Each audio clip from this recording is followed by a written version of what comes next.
All right, this is Brian here, JDH Remodeling. It is Monday, March the 10th. We are here at the Starkey residence, Kathy Sharkey. I apologize for that. We are doing a digital analysis of the roof. Now today, we came out here. We have an ambient temperature here, about 59 degrees Fahrenheit. One of the major things that we're noticing here, and what you would notice and what you called us out here for, was the granule loss across the roof. You're seeing all these bare spots.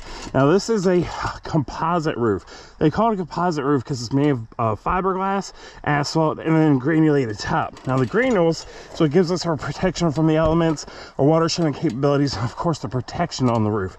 Now as you can see here, on all your gutters, you are just packed full of these granules. There's really not much left on this roof, which I actually was not able to climb this roof just due to safety purposes, because these things are just coming off at a very rapid rate.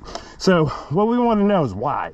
So what we're looking at here is we have a thermal imaging camera, and what this tells us is this roof is retaining a ton of heat due to a lack of ventilation up there at the top. You can see we have a maximum of 130 degrees Fahrenheit. We come over this slope, it drops down just slightly to 122 degrees.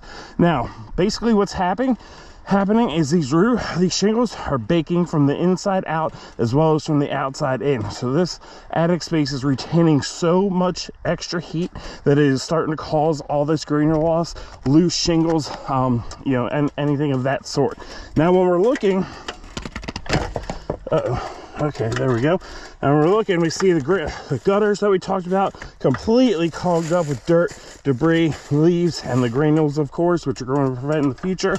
Now, when we see gutters in this shape, we have to assume there's some kind of backflow underneath these shingles. So I brought a moisture meter out with me today. It's calibrating right now. It's probably hard to see in the sunlight, but I stuck it up underneath the roof here. I'm actually going to hold it since it is so hard to see and try to get a good view on this thing.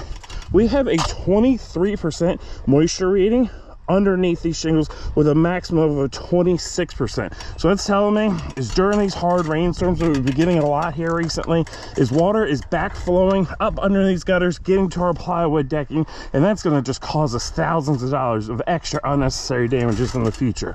And then of course, with all this fiberglass being exposed, it's not meant to see the elements for a long period of time. That's why it has the asphalt and granule top to protect it. Now what happened, let me get set up here. Again, steep roof, just trying to work with what I got. All right, so get nice and close. We see all that bare fiberglass right there. So during a rainstorm, as the water's coming down the roof, you can just see that it goes right to that fiberglass and just soaks directly in, getting underneath these shingles, getting down to our roof decking. Again, causes just major issues in the future. So we're going to put a plan together to get all these issues taken care of for you. Thank you.